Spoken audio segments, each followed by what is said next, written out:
So on a blog post that I posted a few months ago, I asked all of chess.com, what is your favourite chess gambit opening?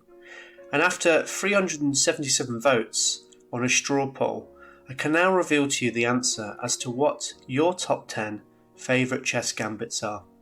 I still think that despite the inherent flaws in the original straw poll that featured over 200 different gambit variations, the results are rather intriguing, and they potentially mirror that of current trends in online chess play.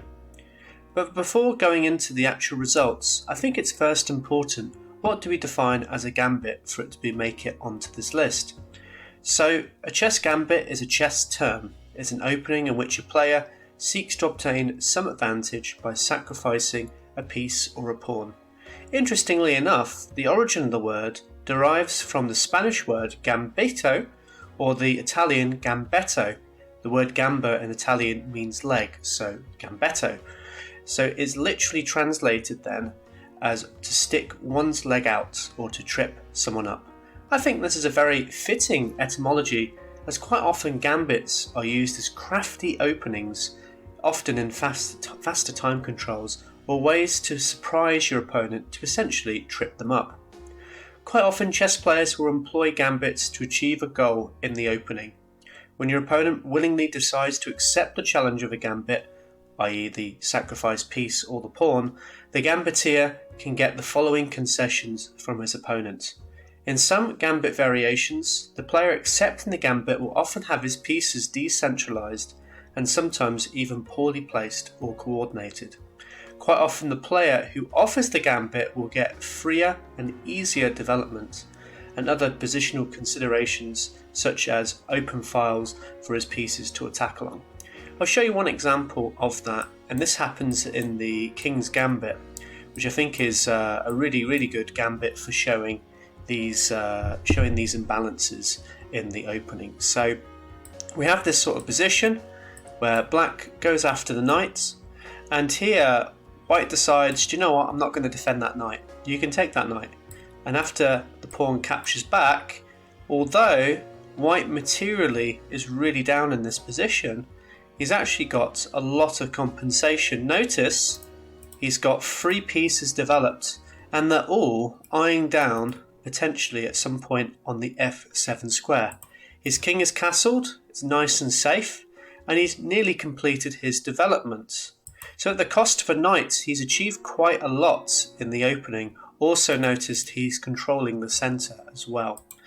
Black, on the other hand, it looks as though hasn't actually developed anything. In fact, his first 5 moves were all pawn moves. So he's got to really have a lot of sort of catching up to do in order to get back in this position. So that's just one example of how better activity in a gambit can essentially give you a much stronger position. So white has given up a pawn and a knight, he's got much better defeated pieces, he's got a ready-made attack, he's got a semi-open f-file as well, and in the meantime black has not developed anything, and his pieces remain dormant on the back rank. Another thing to also consider, if I go back just a little bit here, one other thing that gambits offer the player, so when a player gambits material, quite often he'll gain in time with developing his pieces. So often the side that has accepted the gambit has to spend more time to defend his position and the newly obtained material, or spend time to defend his position, which can quickly fall behind in development. So notice here in this position, if I go back just a couple more moves, so with white gambiting this pawn, he's able to have a bit of a quicker time in developing here. And notice this black pawn is a little bit marooned on f4, so black has to make a decision. Does he just let white capture this pawn and in the process get quite a nice centre, or does he try and defend it with g5, which is actually the best move? The problem here though is he hasn't actually developed anything here, he's just played pawn moves. And white can steam ahead in development. He's now got 2 pieces developed versus black's no pieces. So again, I wanted to show you this, because now white is ahead in development. He's 1 step closer to castling. Meanwhile, black despite being up a pawn, has fallen further behind in development. So this is the whole aspect of time. White has been able to gain time by playing this particular gambit. There's also some other positional considerations to take note. I'll show you another gambit. This is in the Danish gambit. So white sacrifices 3 pawns. But you'll notice here in this sort of made up position that white has got 2 pieces developed. He's got good control of the center for the cost of 2 pawns. So I'll just show you, I guess, like a little example of what a position could look like. So you can see here white has steamed ahead in development. He's ready to castle next move now, and he's got a very, very nice position. And meanwhile black, he's really lagging behind the development. He's going to have a real tough time to catch up. So in nearly all cases, a gambit leads to some form of imbalance taking place in the position, which helps with middle game planning, setting up clear strategies to handle the imbalance, and in my view makes the game much more exciting to play. So let's go into the actual list itself now, and we're going to talk about the top 10 most popular gambits that you guys all voted for. So before I get into the top 10 list, I just want to remind you, if you like what you're seeing so far, make sure to leave a like on this video, and if you haven't already, subscribe to the channel, as this will allow you to get notifications on any time I make any new content. So I do have some honourable mentions. I won't cover them in this particular video, but if you want to see some of the honourable mentions, they are mentioned in the chess blog that I posted on chess.com a couple of months ago, so do check that out. So here we have at number 10, our first gambit on the list. It's the Scotch gambit. The Scotch gambit goes e4, e5, knight to f3, knight to c6, d4, e takes d4, and bishop to c4. So the Scotch gambit is a real personal favourite of mine. In fact, I've actually featured another blog this particular gambit, which you can check out in the description below. There's lots of fun lines in this gambit, and it's not as unsound as one would think.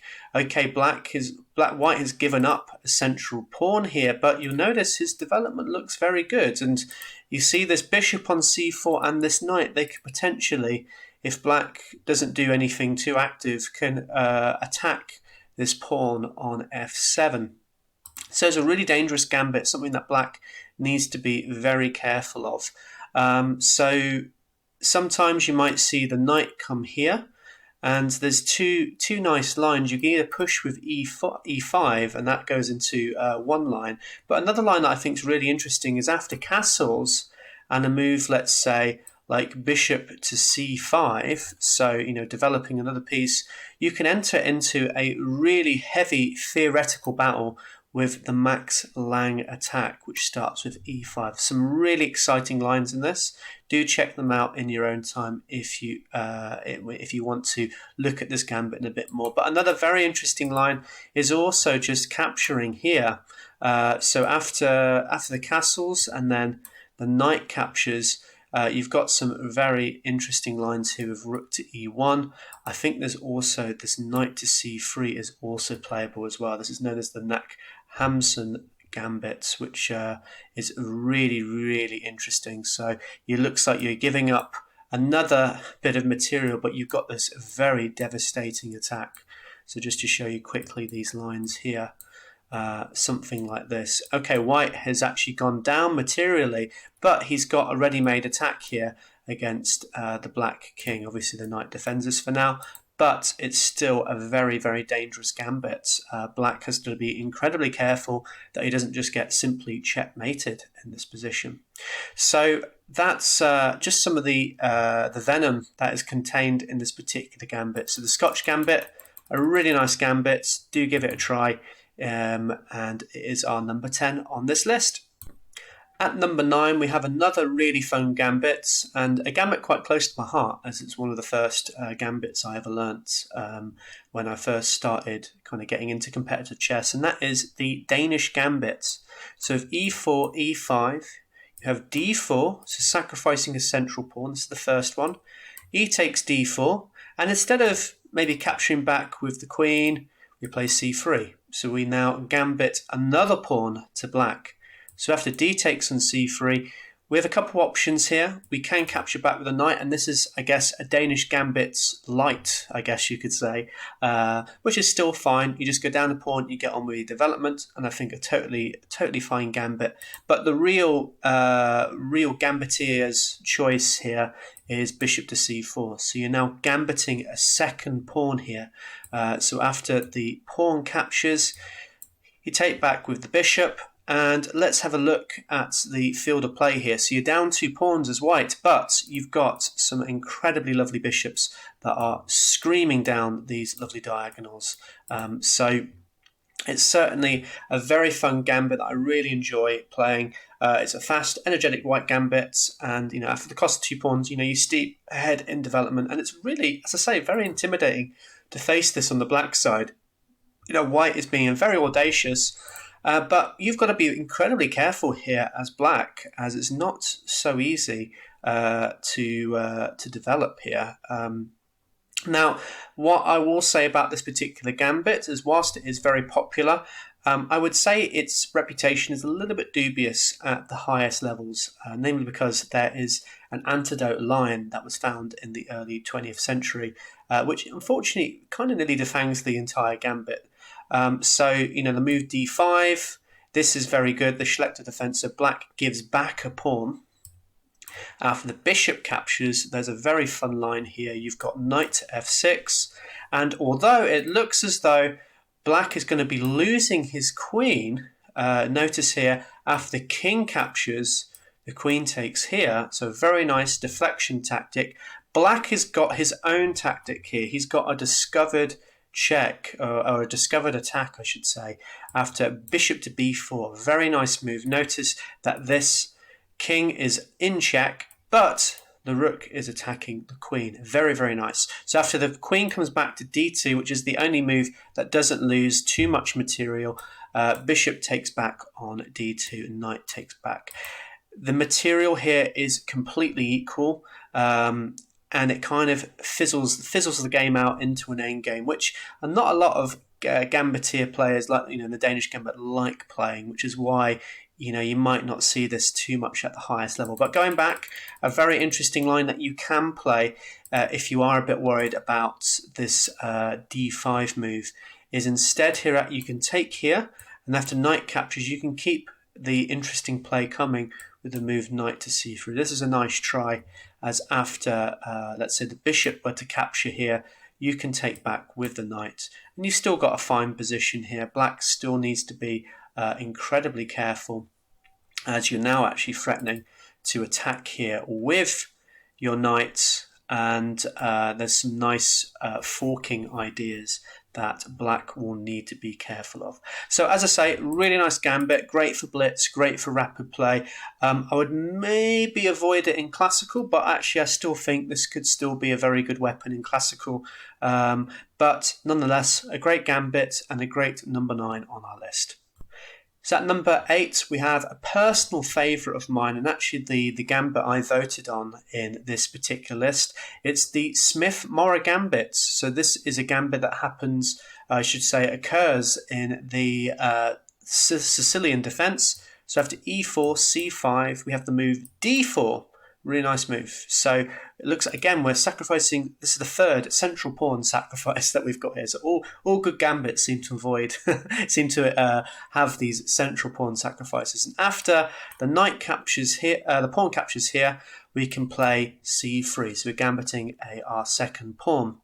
After the pawn recaptures, we take back with the knight. And what do we get here for white? Well, he steams ahead in development here, and he takes advantage of the fact that black's first move, c5, isn't really a developing move. Okay, you can maybe get your queen out along this diagonal, but there isn't actually, you're not actually developing any potential pieces like a move like e5, which allows you to, get your bishop out, get your knight out, and get closer to castling.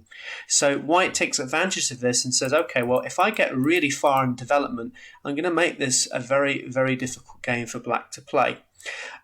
So yeah, as I say, the whole in white's intentions embarrass black's development woes and deliver a very quick knockout punch. And yeah, I would say this is a brilliant opening, exemplary opening in Blitz due to the many traps, and it's a very effective weapon in classical play as well. So certainly, if you want to use this as a system against the Sicilian defence, I would highly recommend it. Black, on the other hand, so he's up a pawn, but he's got to pretty much duck and dive for a very long time to claim any sort of advantage in this position. And there are so many games that you can find online where Black essentially has a miserable position for up to 30 moves, and he still loses. He sometimes does win, but it tends to be much, much later in the position due to the fact that he is up a pawn early on. There is a fabulous book that you can check out as well by International Master Mark Esserman. He's a leading expert on this opening. He's also a streamer as well on Lichess, and he does play his Smith-Morra Gambit on there. He's had many Grandmaster scalps with this Gambit, and he's even had a very good win against the formidable Grandmaster Leok van Wely, who at the time was probably in about the top 20 in the world when they played this game. So if it can beat a very strong player like that, certainly a very interesting option to try out yourself. So that's number 8, the Smith-Morra Gambit. So at number 7, we have our first Black Gambit on this list, and it's a particularly tricky Black Gambit, this one. Something I've been playing with myself, the Alban Counter Gambit. And I would say with this particular Gambit, it's genetically engineered to surprise your opponent. So after what looks like some normal looking moves from both sides, we have a Queen's Gambit here. Black could play e6, he could play c6, he could even just capture this pawn, but the Gambit line here, or the incredibly interesting Gambit line, is e5. This is the Alban Counter Gambit, and I would say this was genetically engineered to surprise your opponents. So now we get into some very murky waters here, and one misstep can lead to absolute disaster. There is a famous trap line in this as well does need to be learnt on the white side.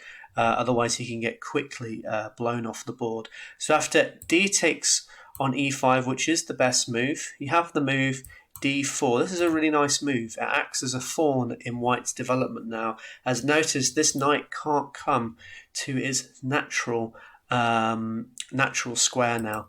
Now typically white's best move is to put his knight to maybe f3, g3, and maybe get fianchetto the bishop. You can also play knight to f3, a6. These are two really nice moves that will just maintain a nice edge in the position. But the big mistake that white can play here is the move e3. This is not a great move, and it goes into what is known as the Lasker trap. So now here you can play the move bishop to b4. This comes with check. And after the move bishop to d2, now hitting this bishop, we have an extremely nice move here. We've got d takes on e3, so giving up this bishop. What is Black's purpose here? What is he doing? So after the move bishop takes on b4, Black is in fact totally winning here, because now pawn takes on f2, a really nice move. Again, trying to set up that deflection tactic that we saw in some of the previous Gambit lines. So if the king were to take, we take back the queen. We've got a very, very good position here. But instead, if let's say the king comes to e2, a really, really nice move here. We take the knight, but instead of promoting to a queen, we promote to a knight here. What a move. The idea of this, again, trying to set up that deflection. So white is forced then to take with his rook. He didn't have to when it was a queen, but here he's forced to do it. And now we set up the next stage of the trap, bishop to g4. And notice here, the queen is skewered. What I should say, the king and queen are skewered here. And Black is going to win his queen.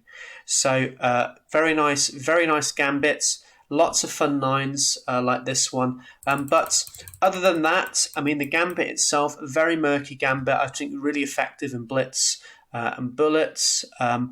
It has been played in classical chess. There are two very strong players who do play it. So you've got Lawrence Trent, an international master.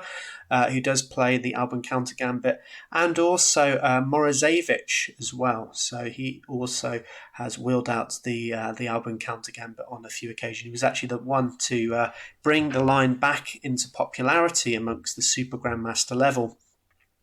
But there are some good lines, I would say, against this for white. As I say, doing this knight to f3, a6 idea is just nice for a nagging edge in the position. But otherwise, for black, you're going to be trying to create some decent counterplay, and it's up to you to try and be as disruptive as possible, because this particular opening is a very disruptive variation. You're creating total carnage across the board, and you're going to be just basically an absolute pain for white to deal with. So that's number 7. That was the Alban counter gambit. We've nearly reached the halfway point in this gambit list. If you haven't already, please make sure you leave a like, subscribe to the channel if you haven't already for some more notifications. But let's go into the next gambit on our list. So at number 6, we have the Benko Gambit, or if you're from Russia, the Volga Gambit. So after d4, we have knight to f6, c4, and to get into the Benko Gambit, we first start by playing the move c5. So this is going into something known as the Benoni defense. And normally here, white will play d5, so coming forward, gaining a bit of space against black. And the Benko Gambit occurs now with the move b5, a really powerful move. And I will say, for this particular one, this is, in my opinion, one of black's best gambit lines. Normally black gambits, they're dubious at best, but with black going second, he's already behind the tempo. So when you're sacrificing material just so you get the initial advantage of white, it just seems a little bit silly. However, the Benko Gambit is an opening where black gets some decent counterplay on the queen side, and for a loss of a pawn, it's actually pretty good. And other than that as well, if you're looking at on an engine, computer-wise, this particular gambit doesn't sort of scream and go, oh my god, it's the worst gambit ever. It actually still holds up quite nicely against an engine analysis. So the whole idea with this b5 move is black is sacrificing one of his flank pawns for one of a slightly better pawn on the c4. So after the pawn captures here, you can now sacrifice a second pawn here, and after, let's say, the pawn captures here, you've got a few nice lines here, but typically now black will actually play the move g6, so getting ready to get his bishop onto this lovely diagonal that's been really opened up now. After the knight comes to c3, you can take here now with bishop takes on a6. This is the idea. The problem now is it's a little bit difficult for white to develop. Now, normally he will play the move e4, which is still a fine move. But the downside of this move is now bishop takes on f1 and the king takes. The king can no longer castle. It isn't the end of the world for white. What white will typically do is maybe play this g3 move and put his king onto g2 where it's perfectly safe. But after a few more moves, what I really like about this particular gambit line is the fact that black, okay, he's down a pawn, but he actually has some incredibly good pawn structure here. So you'll notice he's just got one big pawn island and they're all connected. White, on the other hand, has 2 pawn islands.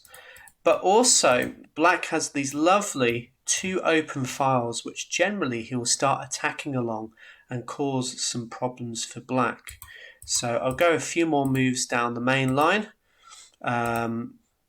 Let's say queen to a5, h3, and then rook to b8. So this is a typical Benko Gambit position. You'll notice that black has got a lot of pressure down this queen side, and is going to be causing some problems for black very, very soon.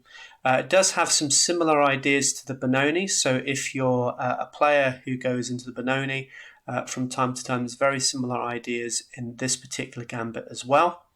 But other than that, a very nice gambit line, a very good gambit line, has been played at the highest levels, and in fact has the Magnus Carlsen seal of approval, as he actually employed this particular gambit and got a very nice win against Boris Gelfand, who actually made a mistake very early on in the Benko gambit, and he was able to score a very nice win there.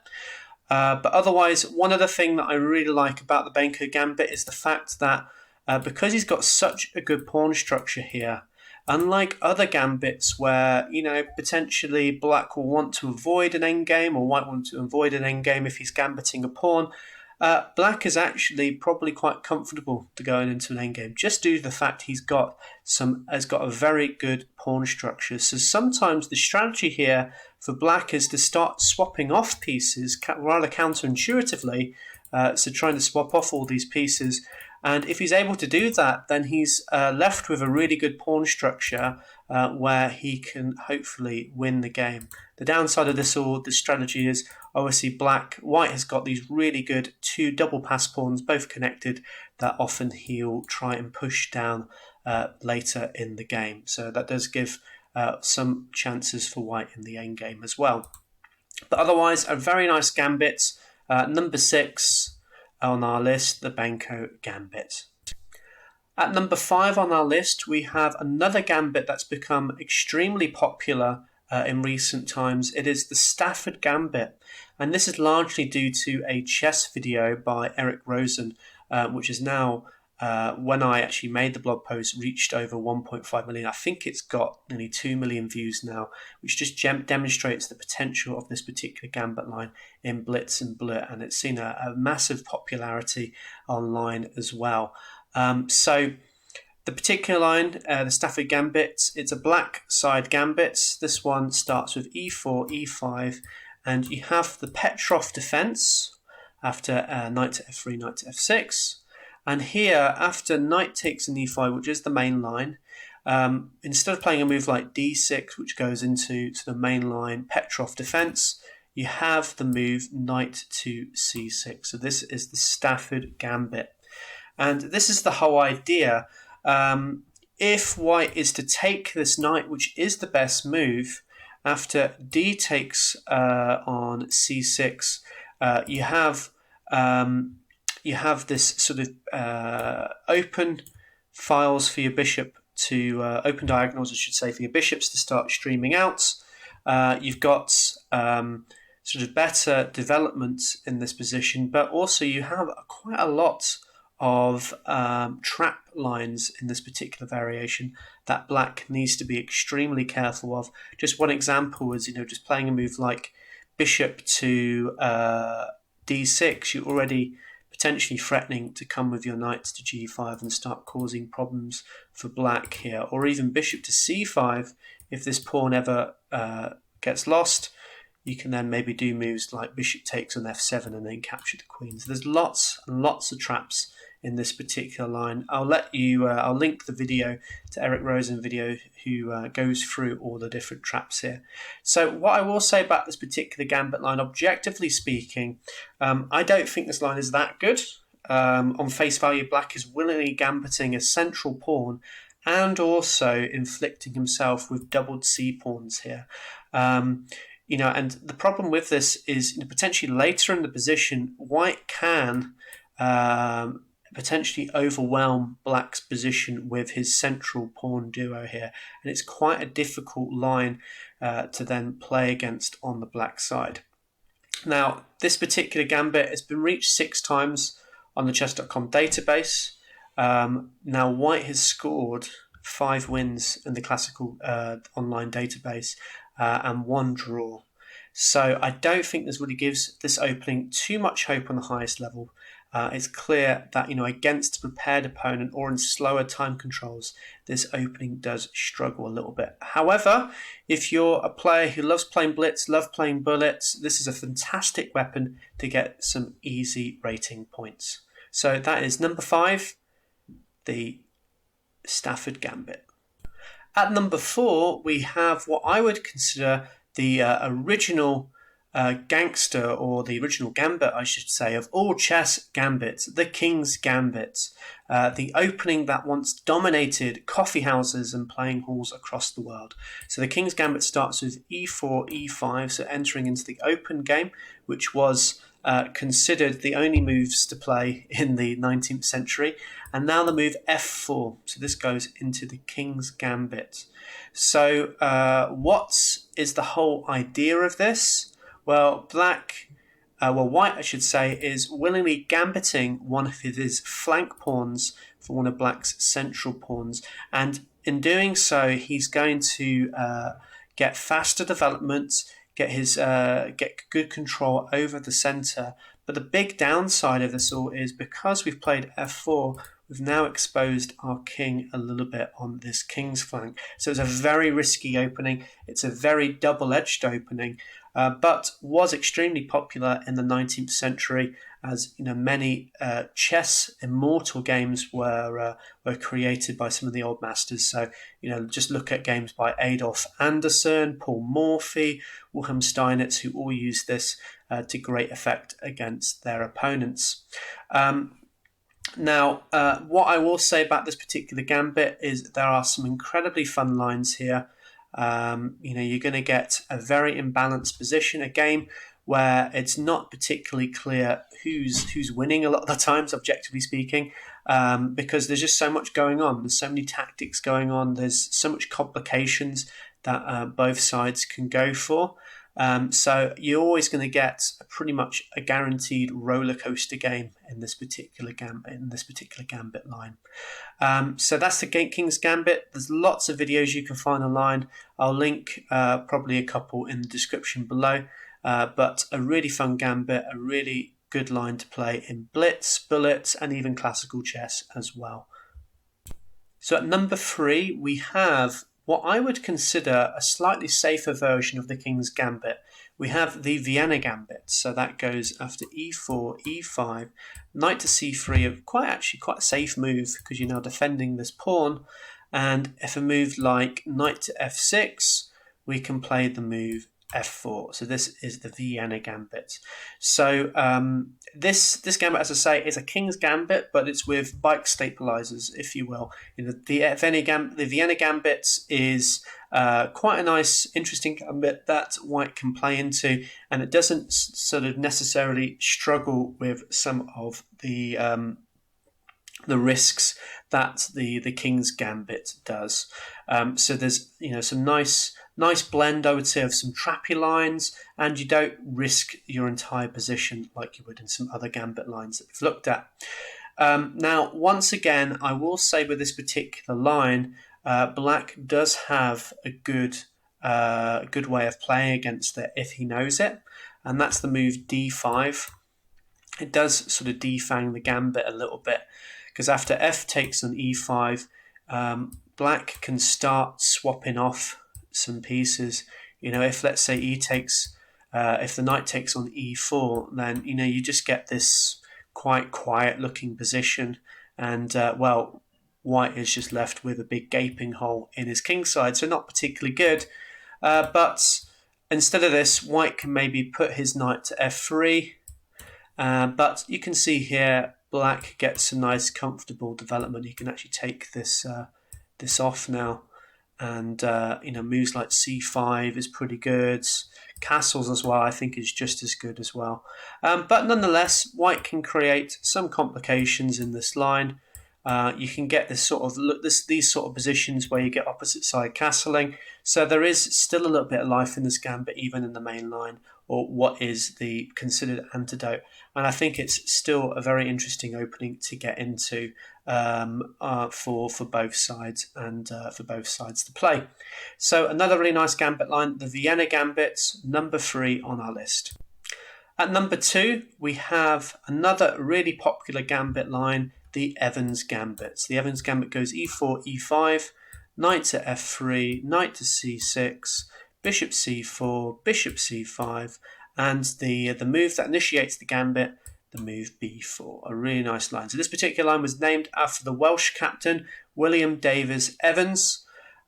This opening gambit aims to deflect black's bishop from his ideal square, and with the time gained takes over the centre with his central pawn. So things like c4 and d4 are often attributed after the bishop accepts the gambit.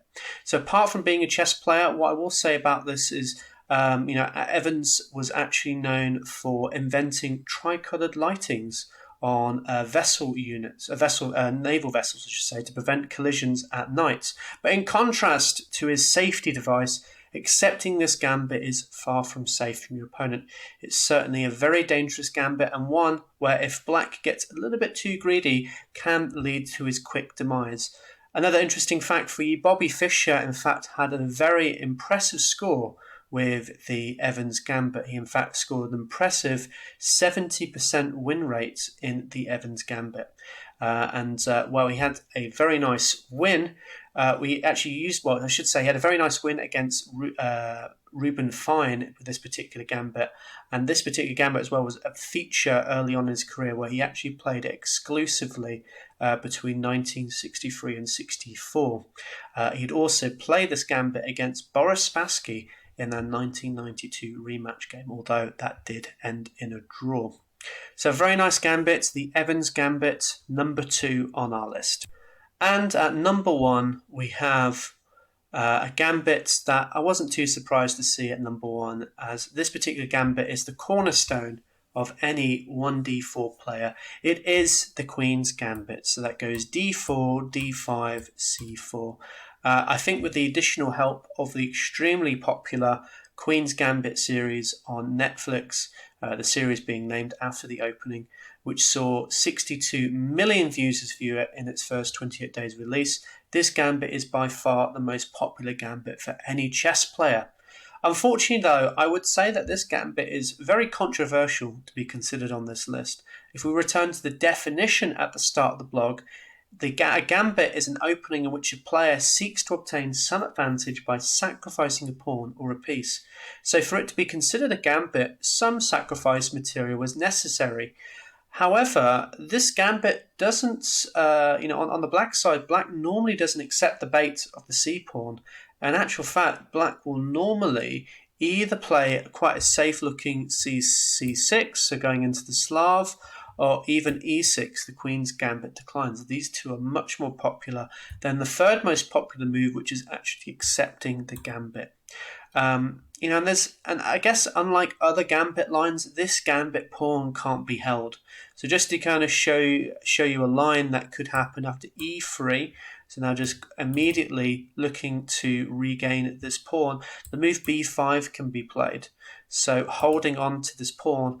After a4, if c6 is played, we can immediately win material here with a takes on b5, c takes on b5, and the move queen to f3. So this now wins a rook here. I guess black will have to sacrifice a knight in this position to save his rook. So certainly not a good line to go into on the black side. I think that's kind of a big downside of playing this way for black.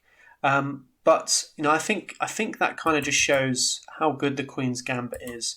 Even in the accepted line being the third most popular line, it just shows that this gambit is so good, it is at your potential detriment to the position to accept the pawn. Nonetheless, the Queen's Gambit accepted is by no means a bad opening for black. There's been some interesting struggles with it over the board as well.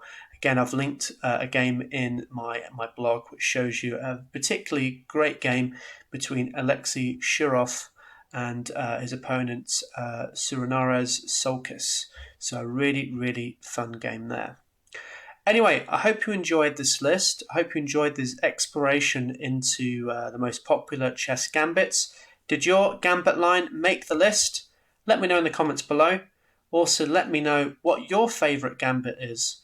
If you haven't already, make sure you leave a like on this video. And if you haven't already, make sure you subscribe to the channel, click the notification bell, as this will update you on any new videos that I create on this channel.